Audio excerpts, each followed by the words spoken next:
Hello, 9 to 5ers. I'm Elizabeth Ajadi. Welcome back to another episode of 9 to 5 and everything in between. Today is the final episode of the season, and I'm so excited to bring you an amazing topic that I'm very, very passionate about pivoting. Today, we're specifically talking about when to pivot and when to power through. We have a special guest, my friend, and an amazing product manager, Olivia Okafor, in the studio. If you haven't already, don't forget to go subscribe to the channel on Spotify, Apple Podcasts, and Amazon Music to listen to all the episodes that we recorded before this week. You can find a visual recording on YouTube at the 9 to 5 Blueprints channel.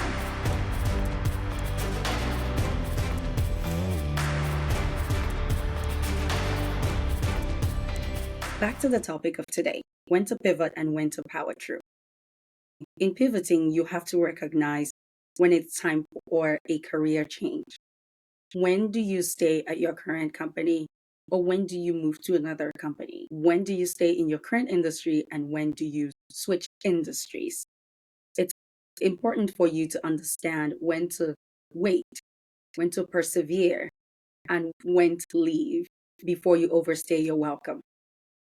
These are critical decisions that would be impactful for you when you are at such crossroads. Olivia is a passionate product manager who combines her civil engineering background with her drive for sustainable technology. Born in Maryland and raised in Lagos, she brings a unique perspective to her work. After designing infrastructure across Ohio, she transitioned to product management, where she now develops solutions to help organizations achieve their sustainability goals through a focus on emissions reduction. She has played key roles in scaling a startup from 16 to 60 employees while promoting inclusive practices across 10 countries. A mentor at heart, Olivia dedicates time to supporting underrepresented groups in tech and traces her commitment to sustainability back to founding environmental initiatives in Lagos. When not driving product innovation, she can be found experimenting with global recipes or exploring new sports like pickleball. Talking on the last point, global recipes, I enjoy eating food that she makes. She is such a great cook. And, I picked up Singaporean noodles from her, and it's one of the things that I'm obsessed about making for friends when I'm hosting people. She recently got into baking, and I'm yet to eat one of her cakes, but I'm hoping that, knock on wood, I'll get one for my birthday. So, welcome to the studio, Olivia. So happy to have you and have this conversation around pivoting and powering through. Thanks, Elizabeth. So happy to be here and speak with you just about my journey and where it's led me so far. Looking forward to sharing how I got here and where I plan to be in the next couple of years. Awesome. Glad to hear that. Now, I want you to introduce yourself to the audience, and I want our listeners to get to know you, the person behind this amazing bio that I've just read. Yes, definitely. So my name is Olivia Okafor. I'm Nigerian American. I was born in Maryland, but grew up in Lagos. I graduated with my degree in civil engineering from Case Western Reserve University in Cleveland, where I met Lizzie. And I've since then worked in the wastewater industry, designing treatment plants and facilities. So really impacting day-to-day usage, water usage for the Cleveland users. As I was doing that, I felt a little unfulfilled. I am passionate about sustainability, and it's something that I really wanted to do in the line of work that I was doing. I felt like I wasn't really utilizing myself to my full potential. I wanted an industry and a role that I could be innovative, bring solutions, and really stir adoption of what I was creating. I realized that data was at the center of all these things that I wanted to do. And so I got some advice from a close friend to pursue a data analytics certification, and decided to do that. I really wasn't good at coding back in college. It wasn't something I enjoyed, but I was bound to overcome that fear or that challenge that I once had. So I started my boot camp, got the certification, realized that I actually enjoyed coding. I just needed to be patient with myself to go through the ebbs and flows of coding and being patient with myself when I didn't get it on the first try. So I did that and was able to switch into a business analyst role. And this was a pivotal point in my career because as an engineer, or as specifically a civil engineer, you have to get your FE license, which is your fundamentals of engineering license, to be able to work as an engineer. And then after you have a couple years under your belt, you get your professional engineering license, which allows you to sign documents and just do more work in your practice. So I was at a point where I needed to take my FE. Typically, you take your FE right after you graduate, but I didn't know what I wanted at that time, and I didn't want to pigeonhole myself. I knew that if I took the exam, I would just end up being in that career for a long time and just go down that path. So I gave myself that time block of 2 years to figure out if I wanted to take this FE or figure out how to get out of civil engineering. And so my out was that boot camp. And then fortunately enough, I was able to get a role at a startup in DC called Inspiration Mobility, where I worked as a business analyst. So joining that company, I didn't know much about the space. The company's mission was to help other organizations transition their ICE or internal combustion engine vehicles to electric vehicles. And with that, there's a lot of data. They needed to build products to help manage those vehicles as well. And so it was something very interesting also in the line of sustainability, which is something I really want to be involved in. I was on the water side, which was more direct contact with users. And now I was moving into more of an emissions role. And so although I was a bit skeptical, I didn't know what to expect. And it was also heavily finance based because we had to build leasing models for these clients. I didn't have any of that knowledge, but I knew I wanted something new. I wanted something refreshing. I wanted to grow with a company. Also, for them to take a chance on me, I wanted to take a chance on myself as well and just prove that I could do more than I was doing at the time. So Right. I joined the company. I really, really enjoyed the work I was doing. I was about I think, 14th or 15th employee, and I was there till they had about 60 employees. Wow. What they say about startups is real. You wear a lot of hats and you learn a lot though. Learn what you don't like, what you like. Started off as a business analyst there and then was promoted to product manager, and I started to lead products there. It also opened my eyes to what I could do more with data and how I could build products. And like I said earlier, what I was missing from civil engineering was being able to drive my own products and drive my own adoption. And this Right. was a perfect opportunity to do that. And I took that opportunity and transitioned into product management there.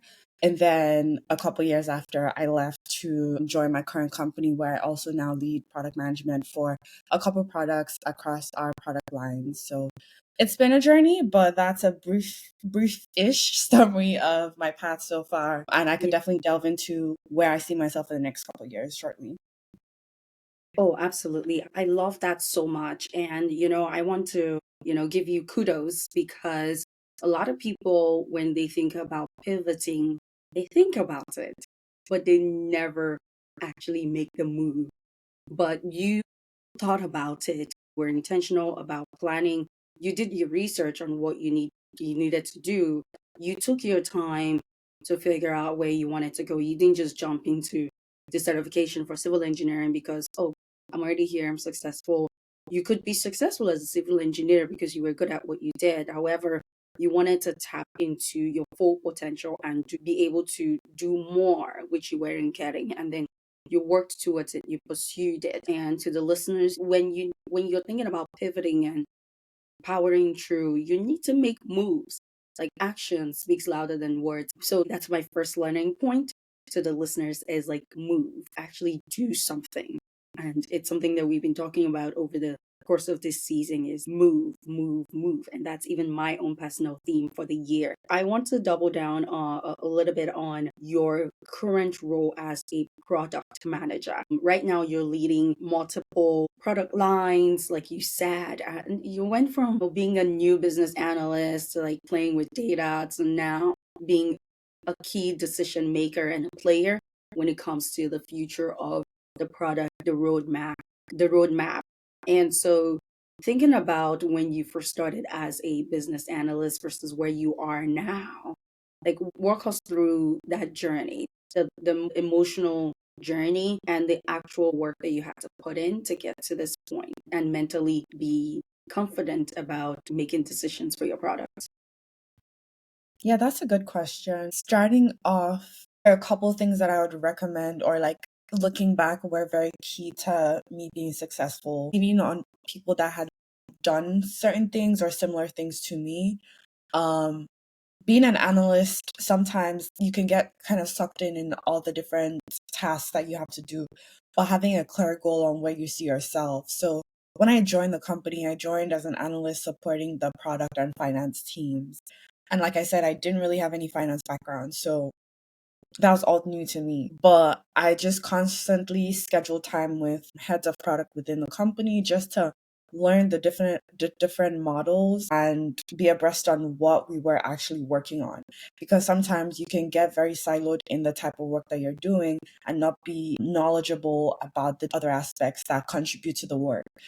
Down the line, I was building products that were also finance backed. But because I had had that opportunity of learning when I first started from key finance stakeholders within the company, I trusted myself that I knew what I was working on or what I was leading. And also just getting validation from those stakeholders as well on the direction of what I was building also helped play a key part into building confidence within myself that it was something I could do.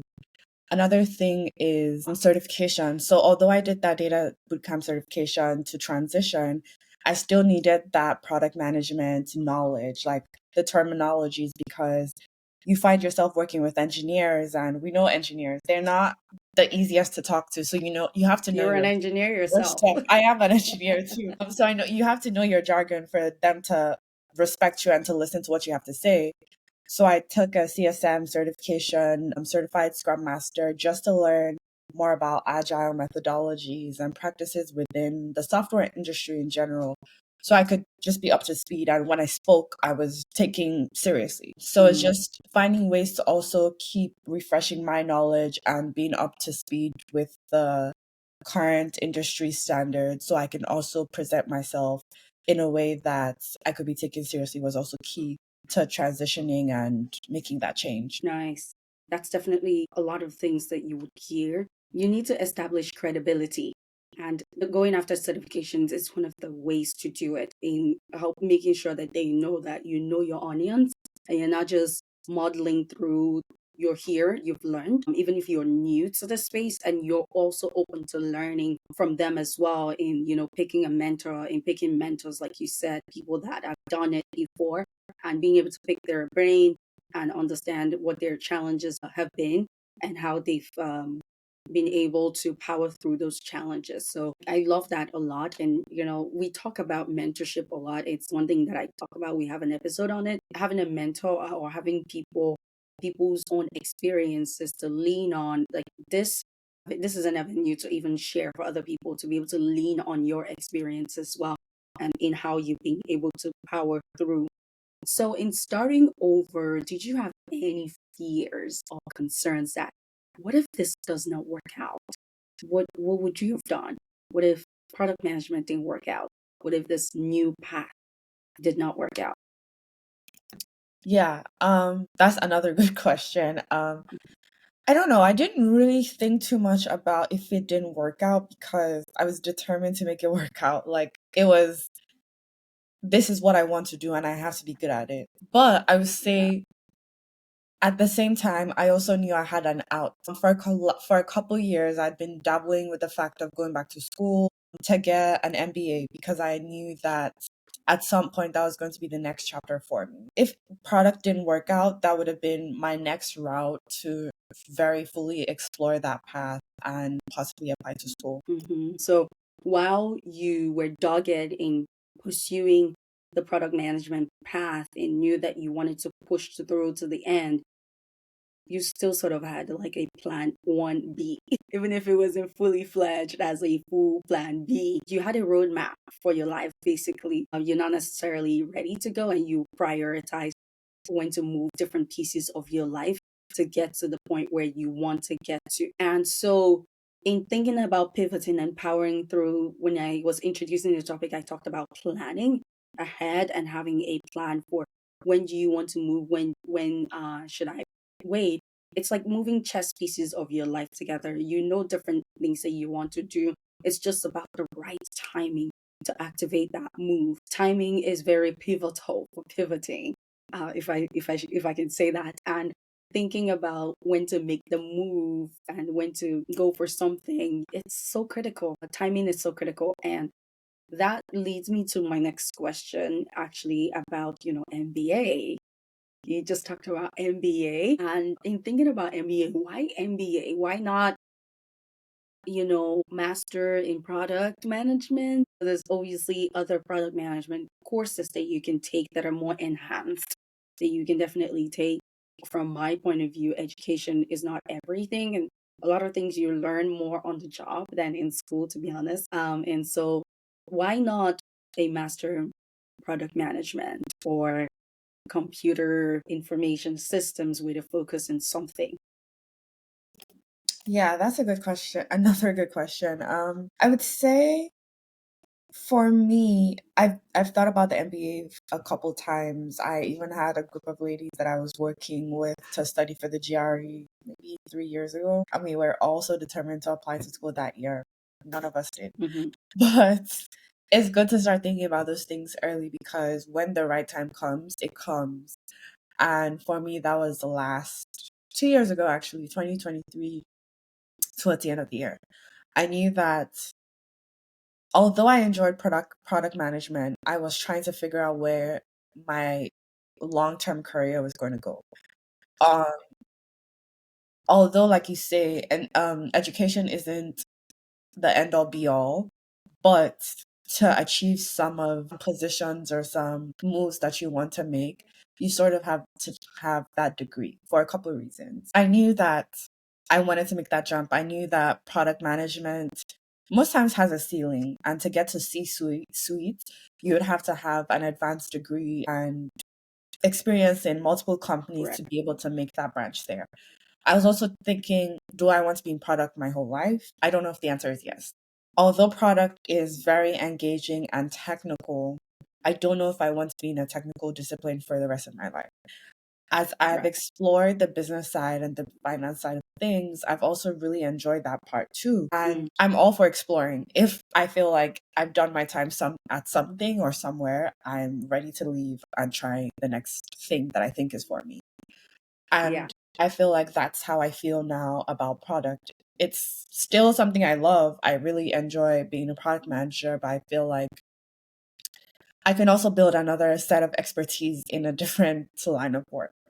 And so that's where the Right. MBA came into being. So that journey started for me by applying to a pre MBA fellowship. And I kind of also Hmm. used it as a way to test my readiness for an MBA. If I could get into this, then they see potential in me succeeding in school and pivoting into the next career path that I wanted to. Hmm. And I was nervous. I applied and I got in, and that was the beginning of another set of um, steps for me. So over the Right. last year, I've been in that fellowship program, grinding it, making connections, and While applying to working full school. time. Yes, it's definitely it's called we refer it to as a full-time job and a part-time job. The part-time job being MBA applications and networking. But it Okay. is very rewarding because over the last year, I've talked about myself so much that I feel like I know myself now in and out, and I know what I want and I know what I don't want. I've spoken to a lot of professionals in different fields, gotten a sense of what they do and what they don't do and what resonates with me more. It leads me to what I'm trying to do next, or what I want to pivot to next, or what I want to explore. Hmm. So the MBA is just going to be another step, just like my boot camp, to lead me to my next journey. Yeah. There's a phrase that you use that I love. It's do your time. I'm such a huge proponent for pivoting. I pivot so much in my life, in my career, that you and I, we relate so much on that, making moves. but in the present where you are doing your time and giving it your best, doing your all, exploring all aspects of it, whether it's like within your role, taking on projects from other departments or other leaders and leading it just to test the waters, to learn it, or just engaging just for the sake of learning more about that area of the business, so that when you come away from that, you're more well-rounded than when you went in. You touched on working with business and finance teams, your goal being to get into the C-suite, like the operational aspects of the business, some of the key business decisions that you have to make. Um, Maybe advance one product versus pull one back. Like, it's not necessarily because one product is bad or the other is better. It's like key decisions that you make based on the macro effects of the business world and the environments that we live in being so volatile and uncertain. So, and then on the finance side, obviously, revenue drives a lot of the ROI and the bottom line of the business drives a lot of key business decisions that you make. So, understanding the financial aspects of it really would impact you in the long run. So, I like that, doing your time, but also recognizing, okay, now it's time to go. Bye. Do you feel like you've done your time at every point? You give it your all and was like, I'm done now.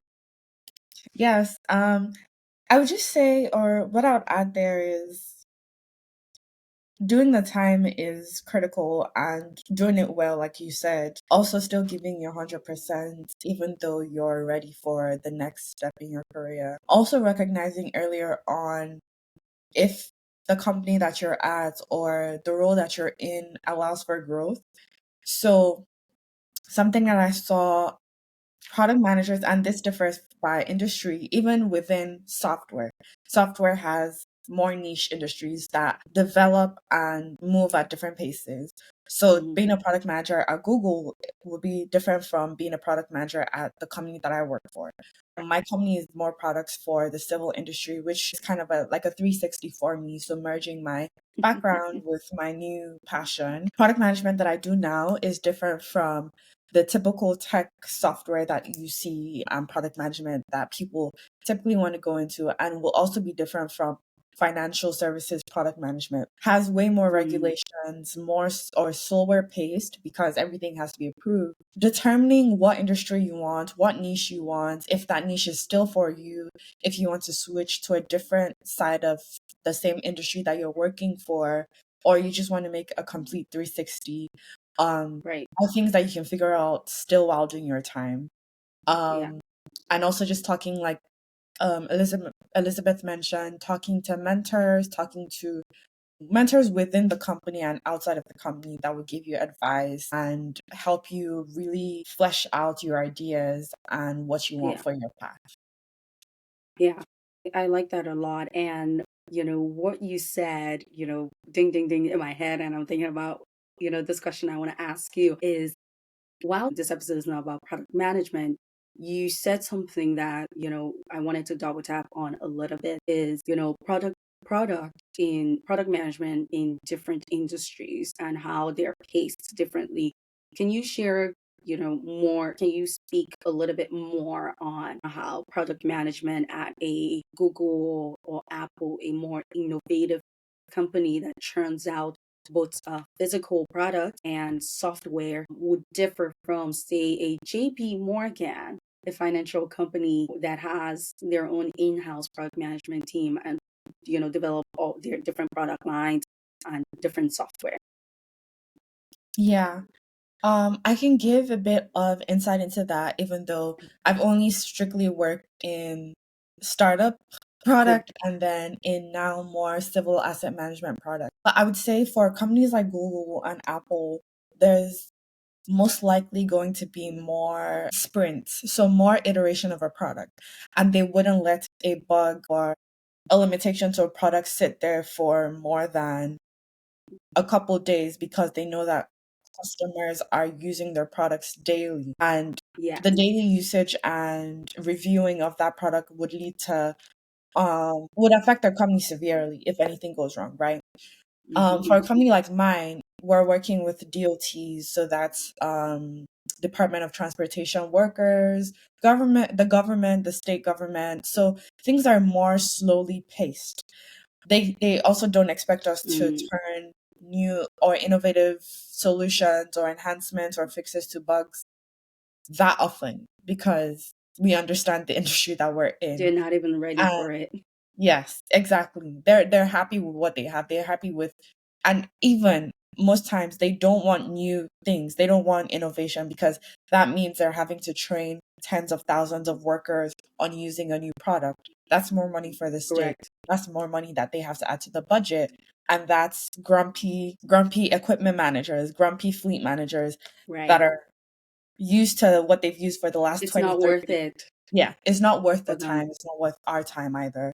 So it's like product in different lines, different sectors within the same industry can very, very much differ. Yeah, and I wanted you to share that because, I wanted to shed the light a little bit more on, when pivoting, not pigeonholing yourself to one particular path, because even within the same role or the same type of role, it could be different from one industry, from one company to the other.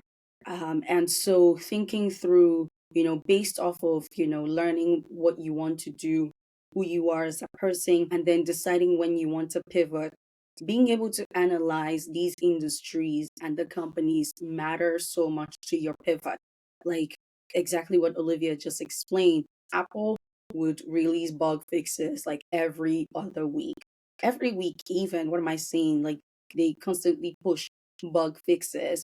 And so, if anything, because they're constantly iterating and reviewing data to figure it out. So, if you know that you're not ready for that type of fast pace. Let's push this out. Let's analyze the data. Let's coordinate between different teams to push out solutions every week versus, hey, we're doing a waterfall project management and we have this timeline of 10 months to push out this product.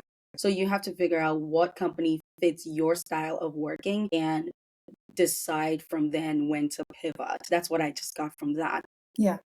I think something else I would add to that on pivoting is also when trying to figure out where you want to pivot, what industry you even want to pivot to, looking at what the turnover rate in that industry is.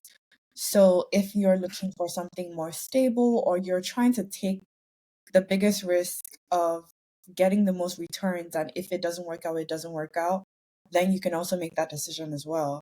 So for example, people can tend to, if you see a lot of people switching or pivoting into tech now, they might look and say they want to work at the Googles or Amazons, but as we've seen, there's a lot of layoffs and turnover in those companies and that side of the industry right now. But if you still look at tech in some other divisions like asset management tech or healthcare tech, those are industries that would always keep producing. Um, there's never going to be a shortage of assets to manage. So the product is Yeah. always going to keep evolving. And because they also don't hire at the rates that these bigger tech companies hire at, there's more stability and more job security because you know that most people that work at these companies work there for many years and end up retiring there versus being laid off or fired. So that's also another point to look at when you're pivoting into a different industry. Doing research on what companies have good retention and yeah, what you want for yourself next. Yeah, absolutely. And what you said just made me think of this decision making type of framework of high risk, high rewards, um, low risk, high rewards, just that table. So even just visually putting it together, I was starting to draw it down. It's like, thinking about it, like you rightfully said it, tech company experienced mass layoff post pandemic, and it's been ongoing in phases ever since. So Microsoft just even announced one that's coming soon. They're making so much money, but somehow they want to lay off, but it's only because they're investing in AI, but not a topic for today. But healthcare is so enduring. In fact, our healthcare system is so messed up. We need as much help as we can. And so that is an enduring industry, or even real estate. I work in real estate, and it's something that I've been thinking about because I love tech, I love innovation, and I've pigeonholed myself into more of this business side. And I've been thinking about maybe the right move for me is a real estate tech company where I can explore that innovative side and be able to do more, but within the same industry, because I love real estate. And there's always something to do, if not commercial. In the single family, there's always something that there's so many different aspects to different roles within different industries, and we don't talk about it a lot. Even I forget that there's just so much that you could do when you want to pivot. I feel like we've touched on different aspects of pivoting, and just, the decision making aspects of it, leaning on friends, leaning on your community, leaning on subject matter experts, your mentors, in making the right decisions for you, leaning on other people that have done it before, but also getting information, educating yourself on learning to relearn, and constantly learning, constantly upskilling yourself to, position yourself as a subject matter expert, not just for yourself, but for the people that you work with, to garner the respect that you want to, if not respecting number of years in that industry, but respecting they know you can do this and you're the right person for the job. I feel like we've come full circle on this topic of pivoting, and I wanted to touch on, any last words of advice that you have for the audience, the listeners today, on pivoting and powering through. I think we've talked a lot about pivoting, and I would just say a couple things about powering through to round us off. The journey isn't easy.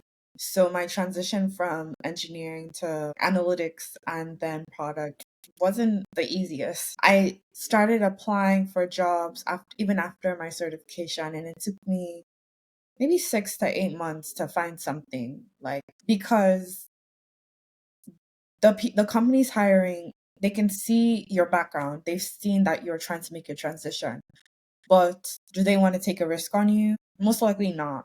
They want to get their return as soon as they hire you. Most companies don't want to spend the time either ramping you up or just getting you up to speed with what they need from you. So finding the company that will take a chance on you will take time. I mean, you can't be lucky and get something as soon as you want it. But the truth is, most times you just have to keep applying, keep practicing, keep going, and one door will open for you. And don't be afraid of just taking the chance on yourself and just apply. Another, I guess, the final anecdote that I will leave with is the current company that I work for. I had applied there maybe 3, 4 years ago when I was initially trying to transition from engineering to analytics, and probably for like a data analyst position or a business analyst position, but I didn't get it and I didn't think too much about it. Fast forward to last year, where the recruiter reached out to me out of the blue. I hadn't applied for anything with the company, and they had said that they had my resume on file and they saw that I had some experience that could be suited for the product management manager position that they not even actually, it wasn't a product manager position that they had open. It was a customer success manager for a Okay. product that I had used as a civil engineer. So they thought it would be a good fit since I was Interesting. sort of an expert with that product. Yeah. I looked at the role, I was like, it could be interesting. So I entertained the conversation. And then I went to the website and I saw a product manager role that I was interested in. And I said, I'm interested in what you're showing me, but I'm also interested in this. And I think this is more suited for what I want to do next. And I started the process with both roles. There were 2 different teams. I went through the interview process with the 2 different teams, got both offers, and then decided the one I wanted. And the one I wanted was product management. So I say that to say that although you might be putting in work now that's not showing up, it'll always still come back to show up for you. So whatever you think is fruitless, applications that you're sending it out, those companies are still saving your data. And a role might come up when you never expect it that they will reach out to you for. So just keep putting your name out there, keep networking, and keep those doors open, and something will come out. If you're trying to pivot and it just seems like it's not working at the moment, just be hopeful and do your part, and the universe or God will show up for you. I love that so much. And, there's something you did there that we need to talk about. They came to you for a job and then you told them, well, I actually like this, but this other one is interesting to me.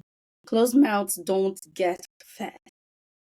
And, you could have just gone for the customer success manager role, but then get tired of it in like a year plus because you don't, again, want to be pigeonholed back into the software that you used to work on, Yes. to now being able to do more with, leading multiple lines of products like you are currently. So peradventure you would have been stuck with that one product versus now working on multiple products. Pushing for what you want, advocating for yourself, is definitely a lesson that I picked up from that. And so I'm grateful that you share that. I want to encourage the listeners, just based off of that, powering through sometimes when you're pivoting, and we didn't talk much about that. So I'm glad that you touched on it actually, is that sometimes you're going for the role and it will take you months to land it. Don't be discouraged because there's plenty of opportunities, but then you have to remember that there are other people equally as smart as you, equally good at pitching themselves like you, going for the same role. So it's not a reflection of you as a person, it's just the situation. Keep pushing, keep going for the opportunities, and don't get discouraged. Yes, we get discouraged, but cry about it, pick yourself right back up and go for what you want.